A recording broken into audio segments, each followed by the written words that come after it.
Welcome to online classes. आज हम बात करेंगे राइनिया के बारे में। राइनिया जो कि क्या है, एक फॉसिल है। लास्ट वीडियो में हमने बात की थी पेलियोबोटनी के बारे में, और पेलियोबोटनी के आज हम एक एग्जाम्पल के बारे में स्टडी करेंगे। उसी का एक मेंबर है पेलियोबोटनी में, यानी फॉसिल का एक मेंबर है राइनिया। इसी के साथ एक और मेंबर भी हम स्टडी करेंगे, विलियम्सोनिया, वो हम नेक्स्ट वीडियो में बात करेंगे।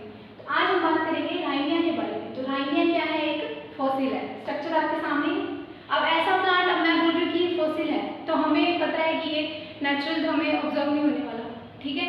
तो ये कैसे ऐसे मतलब एक अवशेष के रूप में मिलता है। जैसे फॉसिल्स क्या होते हैं, मैंने आपको बताया था। रॉक्स पे क्या होता है, उनकी सिर्फ इमेजेस मिलती है या कुछ उनके सिंबल मिलते हैं कि हाँ ऐसा प्लांट रहा होगा, ठीक है। उसी तरह से क्या है, राइनिया है। ये स्ट्रक्चर मैंने आपको दिखाई है। वैसे अगर हम देखें कि किस तरह से हमें देखने को मिलता है, तो देखिए जैसे ये रॉक है,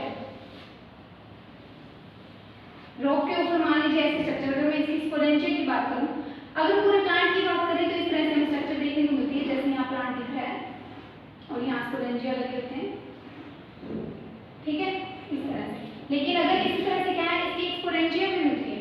जैसे मान लीजिए एक और चट्टान है, इस तरह से यहाँ पर क्या लगी हुई है, ये इसकी स्पोरेंशिया, ये इस तरह से स्ट्रक्चर। तो ठीक है, दो इस तरह से स्ट्रक्चर हमें देखने को मिलती हैं फॉसिल्स में, जिसे हम बोलते हैं राइनिया। आप इसकी हम डिटेल में स्टडी करते हैं, लेकिन मैं आपको मॉर्फोलॉजी बता रही हूँ कि हमें किस तरह से स्ट्रक्चर इसकी देखने को मिलती है। अब हम इसे लेबल करें उससे पहले आप इसका क्लासिफिकेशन देखें। तो इसको डिस्कवर किसने किया, राइनिया को किंगस्टन एंड लैंग ने, कब, 1917 में, ठीक है। साइंटिस्ट का नाम भी याद रखेंगे आप। अब इसकी क्लासिफिकेशन की बात करते हैं, तो सबसे पहले हमारे पास आता है किंगडम। किंगडम क्या है इसका, प्लांटी है। किंगडम इसका है प्लांटी। डिवीजन है टेरिडोफाइटा, और सब डिवीजन हमारे पास है साइलोफाइटोप्सिरा। उसी तरह से ऑर्डर है साइलोफाइटेल्स, फैमिली है राइनियेसी, जीनस है राइनिया, ठीक है। अब आपको ये सीक्वेंस मैंने बताया हुआ है, किंगडम से लेके वैरायटीज तक का पूरा सीक्वेंस। तो उसी के अकॉर्डिंग हम बात करेंगे। देखिए क्लासिफिकेशन में अब ये जीनस हो गया। जीनस के बाद हमें पता है हम किसके बारे में बात करते हैं, स्पीशीज के बारे में। तो राइनिया की हमें सिर्फ दो ही स्पीशीज जो है देखने को मिलती हैं। उन दोनों के नेम है, पहला हमारे पास है कौन सा, राइनिया मेजर, दूसरा है राइनिया गाइनी बॉर्गिनी, ठीक है। ये दोनों स्पीशीज आपको ध्यान में रखनी है, दोनों की दोनों। और ये कब फाउंड किया गया था, लोअर डेवोनियन एज में, लोअर डेवोनियन एज में, पेलियोजोइक एरा की।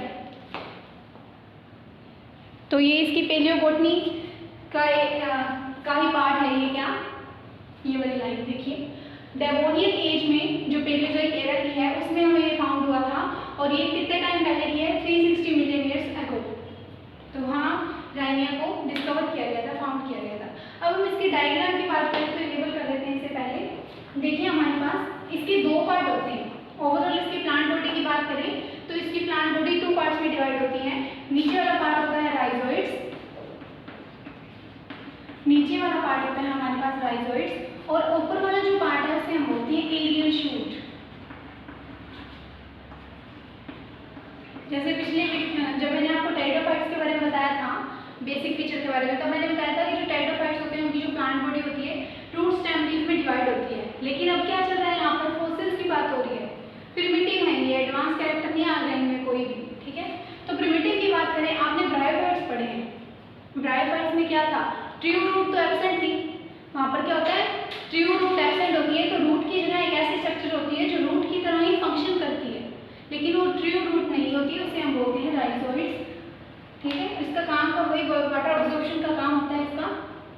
ऊपर वाला जो पार्ट है एरियल शूट है। एरियल शूट में हमें क्या देखने को मिल रही है, ये क्या है, देखिए एक तो दो तरह से ब्रांच है, टू ब्रांचेज है ना इसकी, तो इसे हम बोलते हैं डाइकोटोमसली ब्रांच, इसे हम बोलते हैं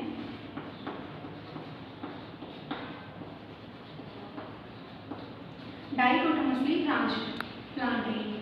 अब देखिए इसको, वैसे कोई भी प्लांट इतना मुश्किल नहीं है अगर उसके कैरेक्टर्स के रट्टा मारने की बजाय अगर उसके डायग्राम को अच्छे से समझे तो। बिकॉज इसी डायग्राम के बेस पे क्या है, सारे के सारे कैरेक्टर बनते हैं। अगर आपको क्वेश्चन में मिलता है राइनिया, तो आपको क्या करना है, सिर्फ उसका एक डायग्राम बनाना है और उसकी जो कैरेक्टर मैं यहाँ बता रही हूँ इसको आपने मेंशन करना है कि इस तरह से इसकी स्ट्रक्चर हमें देखने को मिलती है। तो हम क्या लिखेंगे, इसकी प्लांट बॉडी 2 पार्ट्स में डिवाइड होती है, पहली एरियल शूट है, दूसरी राइजोइड्स है। अब यहाँ पर क्या है, डाइकोटोमस की ब्रांच है और 2 तरह की ब्रांचेज इसमें मिलती हैं। पहली ब्रांच है हमारे पास स्टीराइल। आपको पता है 2 टर्म होती है, स्टीराइल होती है और फर्टाइल होती है। अब एक स्टीराइल है तो दूसरी कैसे होगी, फर्टाइल है। फर्टाइल है तो इस पे क्या लगी हुई है, स्पोरेंजिया लगी हुई है, स्पोरेंजिया, ठीक है। और ये कौन सी शूट है, फर्टाइल है, फर्टाइल ब्रांच है और ये स्टीराइल ब्रांच है, ठीक है। तो ये हो गया हमारे पास। अब यहाँ देखिए जो राइनिया मेजर है, राइनिया मेजर जो है इसकी स्पीशीज, इसमें जो एरियल शूट होता है उसकी जो लेंथ होती है वो 50 सेंटीमीटर होती है, काफ़ी लॉन्ग होता है। राइनिया मेजर की जो एरियल शूट की लेंथ है वो 50 सेंटीमीटर है। लेकिन अगर हम बात करें इसकी राइनिया गुआनियोपैकिनी की, तो इसमें ये जो प्लांट है ये स्मॉल होता है और इसकी जो लेंथ है वो 20 सेंटीमीटर में देखने को मिलती है। तो इसकी जो लेंथ है वो कितनी है, 20 सेंटीमीटर। 2 ही स्पीशीज है आपके पास, ज़्यादा कुछ है नहीं इसमें करने वाला। अब यहाँ पर प्लांट बॉडी आपको पता होना चाहिए कैसी है, स्पोरोफिटिक। प्लांट बॉडी इसकी कैसी है, स्पोरोफिटिक है। अब एक जो इसमें मान लीजिए स्पेसिफिक कैरेक्टर मान लीजिए, वो क्या है, इसमें हाई नंबर है इसका एडवेंशियस ब्रांचेस का। एडवेंशियस जिसे हम हिंदी में बोलते हैं अपस्थानिक। अपस्थानिक यानी जो एक्स्ट्रा पार्ट होता है,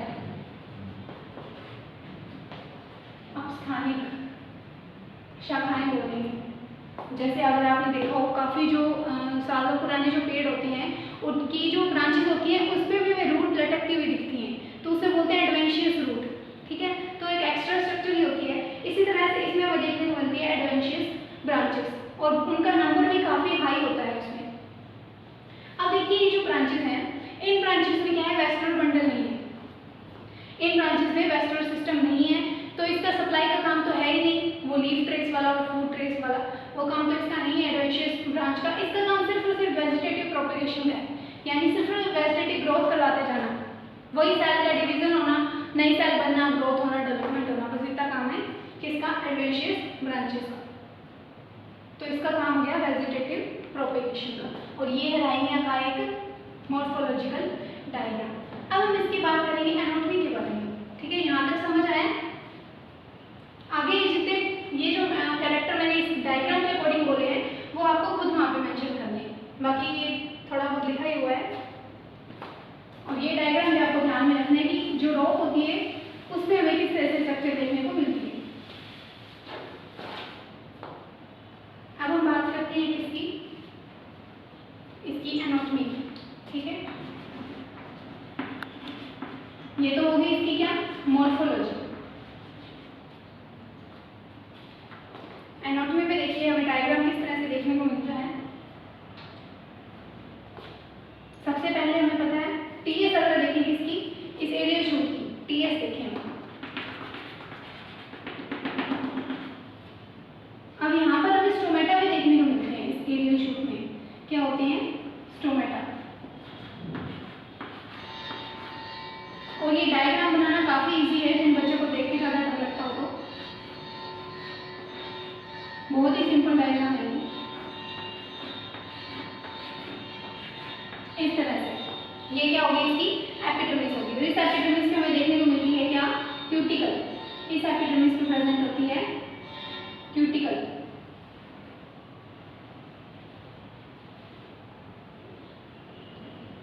हमें पता है क्यूटिकल के अंदर बनी लेयर हमेशा ही क्या होगी, एपिडर्मिस होगी।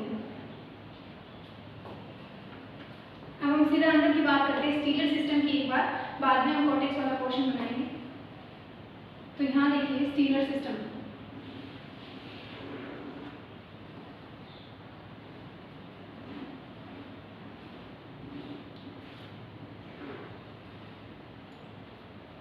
यहाँ स्ट्रक्चर होती है इसकी फ्लोएम की और सेंटर में बना है हमारे पास जाइलम। इस तरह से जाइलम की सेल्स काफ़ी बड़ी है और ये डबल सेल्ड है, डबल सेल्ड है इस तरह से। और बाकी का जो पोर्शन है वो हमारे पास क्या है, फ्लोएम का है। पता है आपको जाइलम और वेस्कुलर क्या है, जाइलम फ्लोएम वेस्कुलर बंडल है, जिसमें जाइलम का काम आपको पता है वाटर का सप्लाई करना और फ्लोएम का काम होता है फूड का सप्लाई करना, क्योंकि फूड की फॉर्मेशन होती है लीफ पे और वाटर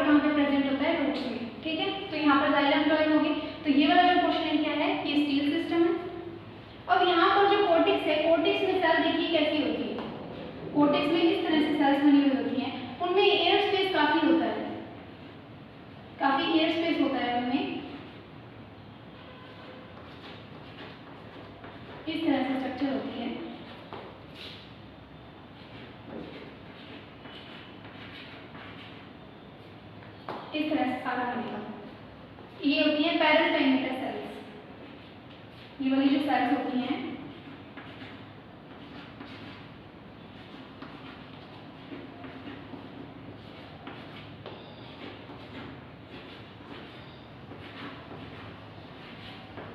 इस तरह से बनेगा ये डायग्राम।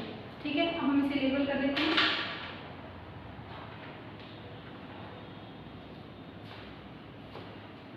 सबसे आउटर जो है कवरिंग हमारे पास, उसे हम बोलते हैं क्यूटिकल। अगर 5 मार्क्स में ये क्वेश्चन आता है तो आपको एनाटॉमी बतानी पड़ेगी, मॉर्फोलॉजी भी, एज वेल एज के रिप्रोडक्टिव कैरेक्टर के बारे में भी आपको बताना पड़ेगा। तो सबसे आउटर लेयर हम लिखेंगे क्यूटिकल।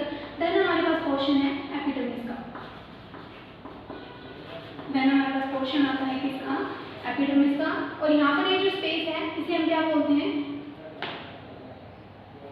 जैसे यहाँ लिख देती हूँ, स्टोमेटा बोलते हैं। स्टोमेटा जिस आपको पता है जिसको क्या बोलते हैं, रंध्र बोलते हैं, जिसका काम गैसेस को एक्सचेंजेस का काम होता है। उसके बाद ये जो कॉर्टेक्स वाला पोर्शन है, कॉर्टेक्स वाला पोर्शन है, कॉर्टेक्स के अंदर जो सेल्स हैं वो कौन सी हैं, पैरेंकाइमेटस। पैरेंकाइमेटस सेल्स हैं हमारे पास। आगे हम बात करते हैं इसके स्टील सिस्टम की भी। यहाँ आप लिखेंगे स्टील सिस्टम।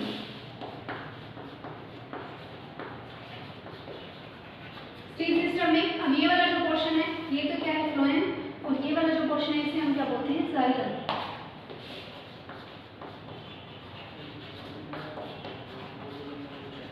तो ये दोनों मिलके क्या बनाएंगे, वेस्कुलर बंडल बनाएंगे। और ये एंडोडर्मिस वाला पार्ट है, ये सारा मिलके क्या बनाएगा, स्टील सिस्टम बनाएगा। ये पहले भी आपको एनाटॉमी का स्ट्रक्चर किस तरह से बनाते हैं मैंने आपको बताया हुआ है। यहाँ ये दी हुई है आपको राइनिया की एनाटॉमिकल स्ट्रक्चर। ठीक है, तो यहाँ पर पोर्शन देख लीजिए, क्यूटिकल है, एपिडर्मिस है, स्टोमेटा प्रेजेंट है, और ये पर जो कॉर्टेक्स है उसमें क्या है, ये भी एक लिख सकते हैं आप, एयर स्पेस है। एयर स्पेस है बिटवीन सेल्स, पैरेंकाइमेटा सेल्स के बीच में एयर स्पेस है। और वही स्टील सिस्टम और जाइलम एंड फ्लोएम। तो ये हो गई एनाटॉमी किसकी, राइनिया की। अब हम बात करेंगे इसके रिप्रोडक्टिव कैरेक्टर्स के बारे में।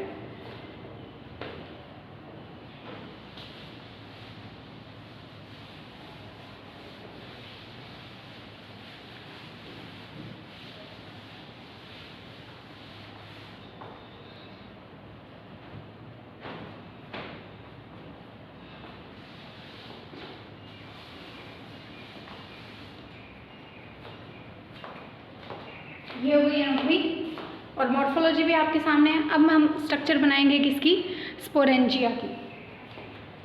इसकी जो स्पोरेंजिया है उसमें स्पोर्स का फॉर्मेशन किस तरह से होता है, लेकिन पहले हेडिंग डालेंगे हम रिप्रोडक्शन या रिप्रोडक्टिव कैरेक्टर।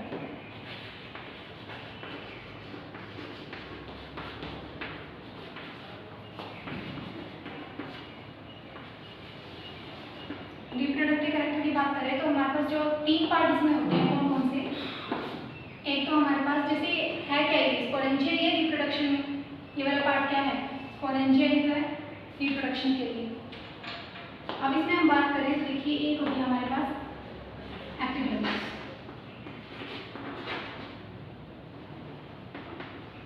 दूसरी हमारे पास मिडल लेयर,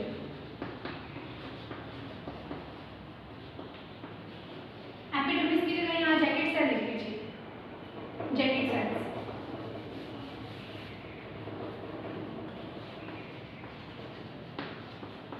जैकेट सेल्स, ठीक है, ये मिडल लेयर होगी।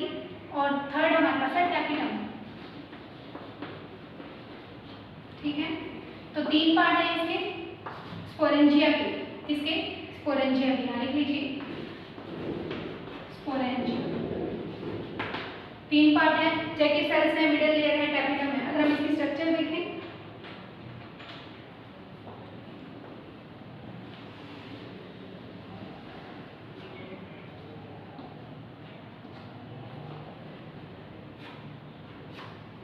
ये कोई कौन नहीं है, ये बस जो स्पोरेंजिया है इसकी स्ट्रक्चर इस तरह से ही होती है। अंदर क्या बनी होती है, स्पोरेंजिया। ये तो आउटर लेयर है इसकी, जैसे जैकेट सेल मैंने अभी बताई। और इनर कौन सी होती है, ये टैपिडम होती है और उसके बीच में मिडल लेयर्स होती है। इसके अंदर फॉर्मेशन होता है किसका, इसके अंदर इस तरह से क्या बनते हैं, स्पोर टेट्राड बनते हैं। फॉर्मेशन मैंने आपको बताई हुई है कि डेवलपमेंट किस तरह से होता है स्पोरेंजिया का। सबसे पहले क्या है, एक सेल डिवाइड होगी और उसमें से कुछ सेल तो क्या बनाएगी, जो बाहर वाली जो लेयर्स होती है जैकेट सेल्स की फॉर्मेशन करेगी। जैसे मान लीजिए यहाँ पर एक सेल है, इसमें क्या हुआ, डिवीजन हुआ। कुछ जो ऊपर वाली सेल्स है वो तो जैकेट सेल्स बनाएगी, जो नीचे वाली सेल्स होगी वो क्या बनाएगी, स्पोरोजेनस टिश्यू बनाएगी। ठीक है, एक तो बनाएगी जैकेट सेल्स, दूसरी बनाएगी स्पोरोजेनस टिश्यू। तो जो जैकेट सेल है वो आगे डिवीजन करेगी, एक जैकेट से दूसरी जैकेट लेयर बनेगी, दूसरी जैकेट लेयर से तीसरी जैकेट लेयर बनेगी, इस तरह से बनती है। उसके बाद जो स्पोरोजेनस टिश्यू होता है उसमें जब डिवीजन होता है तो क्या बनती है, स्पोर मदर सेल्स बनती है। देखिए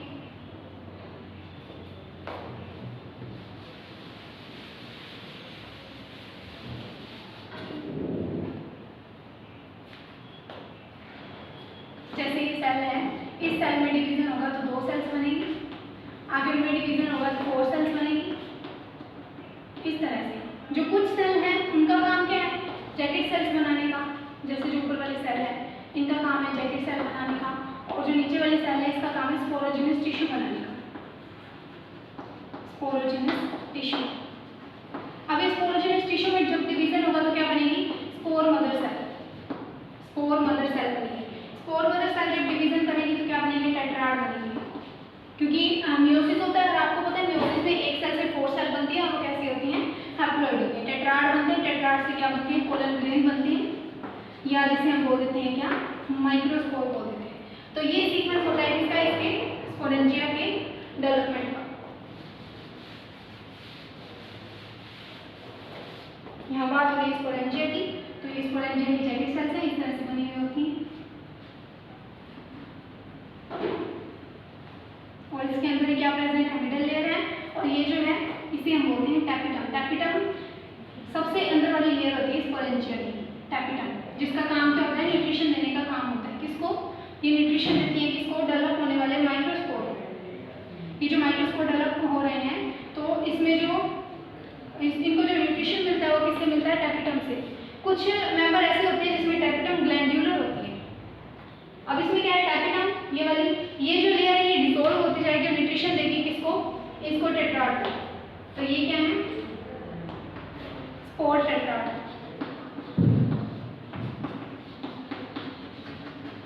और ये स्ट्रक्चर है हमारे पास किसकी, इसके रिप्रोडक्टिव पार्ट यानी स्पोरेंजिया की।